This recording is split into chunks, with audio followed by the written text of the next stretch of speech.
នាងខ្ញុំលីនដាវីសូមជម្រាបសួរដល់ពុកម៉ែបងប្អូនប្រិយមិត្តជិតឆ្ងាយទាំងអស់ថ្ងៃនេះខ្ញុំសូមលើកយកនៅវិធានបទនិងព័ត៌មានថ្មីៗជាបន្ថែមទៀតអំពីក្រុមហ៊ុនធំជាច្រើនដែលមានឈ្មោះល្បីនៅសហរដ្ឋអាមេរិកដែលពិភពលោកទទួលស្គាល់គ្រប់គ្នានោះបានបន្តនៅការដកហូតឬក៏ដកបន្ថយអ្នកធ្វើការពីក្រុមហ៊ុនគេនីមួយៗជាបន្តបន្ទាប់អស់ជាច្រើនក្រុមហ៊ុនមួយដែលធំដែលពិភពលោកកំពុងតែចាប់ផ្ដើមស្គាល់យ៉ាងខ្លាំងដែលមានការច្របូកច្របល់ជាច្រើននៅបច្ចុប្បន្ននេះហើយខាតបង់ជាច្រើនផងដែរនោះគឺជាក្រុមហ៊ុន Tesla ក្រុមហ៊ុន Tesla ក្នុងឆ្នាំ2023គឺបានដកមនុស្សធ្វើការចំនួន144,474 នាក់ចូលមកដល់ឆ្នាំ2024ក្រុមហ៊ុន Tesla បានដកមនុស្សធ្វើការបន្ថែមក្នុងចំនួន15,000 នាក់ទៀតកាលពីខែ2កន្លងទៅឡាន Tesla បានដកមនុស្សពីការងារចំនួន16,084 នាក់ចុងខែ1កន្លងទៅនេះខែ1ឆ្នាំ2025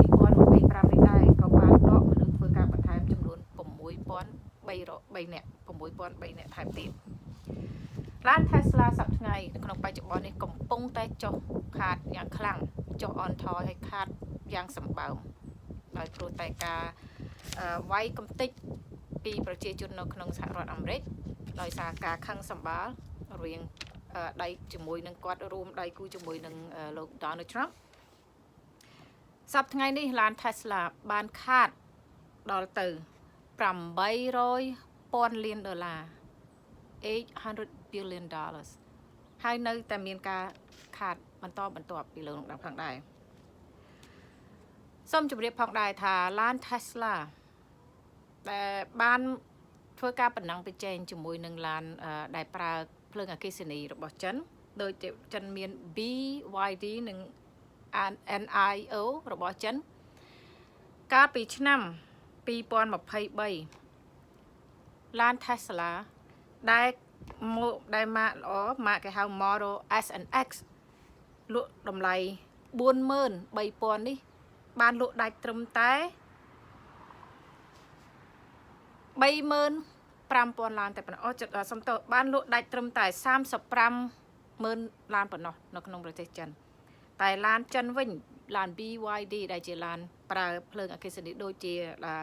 បស់ Tesla នឹងដែរបានលក់ដាច់ដល់ទៅ1.1 លាន1.2 លានឡានដែលឡានរបស់ចិននោះលក់តម្លៃត្រឹមតែ30,000តែប៉ុណ្ណោះចាលក់តម្លៃត្រឹមតែ30,000ប៉ុណ្ណោះអ្វីមួយទៀតផងដែរដែលឡានចិន BYD និង NIO យកឈ្នះឡាន Tesla ចិនTesla របស់អាមេរិកនោះទី1មិនត្រឹមតែតម្លៃថោកទេតែ technology របស់ចិនក៏ខ្ពស់ដែរហើយនៅក្នុងឡានក៏ជិះស្រួលចាគេ comfortability របស់គេក៏ល្អទៅតាមនឹងផងដែរបន្ទាប់មកទៀត company ដែលក្នុងសកលលោកបានស្គាល់យ៉ាងខ្លាំងហើយក៏ជា company ខាង online ដ៏ល្បីឈ្មោះផងដែរនោះហើយដ៏ធំនោះ Amazon កាលពីឆ្នាំ2022ទៅ2023បានកាត់បន្ថយមនុស្សធ្វើការដល់ទៅចំនួន27,000 នាក់ចូលមកឆ្នាំ2025បានកាត់បន្ថយមនុស្សចំនួន14,000 នាក់ថែមទៀត Facebook ដែលយើងកំពុងប្រើដូចនាងខ្ញុំកំពុងប្រើនៅពេលនេះបងប្អូនក្នុងសកលលោកគឺបានស្គាល់រួចហើយកាលពីឆ្នាំក្នុងឆ្នាំ2025យើងនេះបានកាត់បន្ថយមនុស្សធ្វើការដល់ទៅ4,000 នាក់កាលពី2024 Facebook បានកាត់ចំនួនមនុស្សធ្វើការដល់ទៅ21,000 នាក់ចាច្រើនគួរសម Starbucks ដែលជាហាងកាហ្វេចាហាងកាហ្វេលក់ពាសពេញសហរដ្ឋអាមេរិកហើយក៏បានចេញទៅប្រទេសក្រៅដែរនោះបានកាត់មនុស្សធ្វើការចំនួន1,100 នាក់តាំងពីយើងចាប់ផ្ដើមប្រើ AI មកដែលក្នុងពិភពលោកចាប់ផ្ដើមបានស្គាល់ជាពិសេសនៅរវាងសហរដ្ឋអាមេរិកនិងប្រទេសចិនការប្រើម៉ាស៊ីនការ robot និងប្រើ AI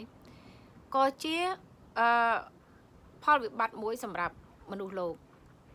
ចំណេញសម្រាប់អ្នកប្រើក្រុមហ៊ុនដែលប្រើប៉ុន្តែចំពោះមនុស្សលោកដែលត្រូវការការងារនឹងអាចផ្ដល់ជាផលវិបត្តិហេតុអ្វីនៅពេលណាប្រទេសជាតិឬក៏ពិភពលោកចាប់ដើមមានការស្វ័យប្រវត្តិខ្លាំង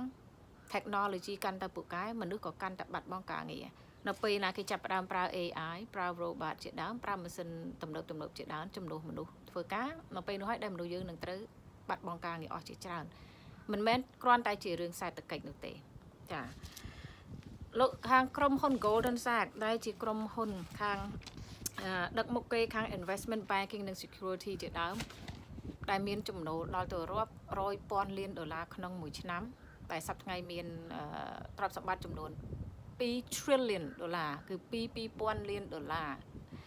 នោះបាននិយាយថាតទៅថ្ងៃមុខចំនួនប្រជាជនដែលនឹងត្រូវបាត់បង់ការងារនោះដល់ទៅ300លាននាក់ដែលនឹងត្រូវបាត់បង់ការងារដោយព្រោះតែក្រុមហ៊ុនតូចធំជាច្រើននៅក្នុងសកលលោកនឹងចាប់ផ្ដើមប្រើ AI នេះក៏ជាផលវិបត្តិមួយហើយក៏ជាគ្រោះអន្តរាយមួយសម្រាប់មនុស្សលោកតែនឹងត្រូវអត់មានការងារធ្វើហើយក៏ជារឿងពួយព្រួយបារម្ភមួយដែរសម្រាប់កូនចៅក្មេងយើងសម្គាល់ក្រោយពីរៀនចប់សាកលវិទ្យាល័យថាតើពួកគេនឹងអាចរកការងារធ្វើបានប៉ុន្មានអ្នកហើយបានតម្លៃប៉ុន្មានដែរចានៅពេលនេះខ្ញុំសូមផ្ដល់ជូនជាព័ត៌មានត្រឹមនឹងសិនចុះបើមានឱកាសនៅថ្ងៃក្រោយយើងខ្ញុំនឹងវិលត្រឡប់មកជួបជាសារថ្មីវិញអំពីព័ត៌មានសេដ្ឋកិច្ចនិងព័ត៌មាននយោបាយបន្តិចបន្តួចនៅក្នុងសហរដ្ឋអាមេរិកពេលនេះនាងខ្ញុំសូមអរគុណនាងខ្ញុំលេនដាវីជម្រាបលាមួយគ្រាសិន